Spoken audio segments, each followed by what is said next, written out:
लाडात वाढवलं, खूप शिकवलं, पण मुलीनं पळून जाऊन लग्न केलं तर संतप्त कुटुंबांनी जिवंतपणे त्या मुलीसोबत काय केलं ते पहा.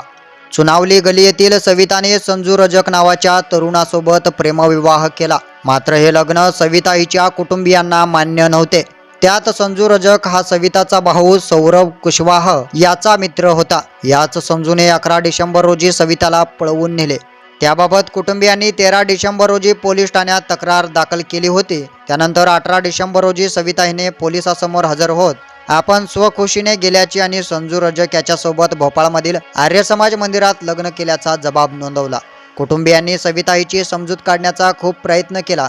तिला समाज आणि नातेसंबंधाचं कारण देत समजावून पाहिलं, पण ती ऐकली नाही. त्यानंतर कुटुंबियांनी शोक व्यक्त करत सविता हिचा पुतळा तयार करून त्याची अंत्ययात्रा काढली.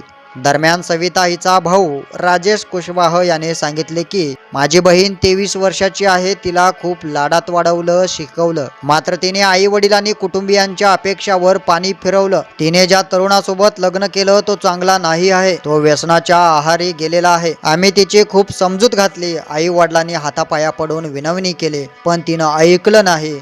म्हणून आम्ही तिच्यावर अंत्यसंस्कार केलं. आता तिचे आणि आमचे काही संबंध उरले नाहीत.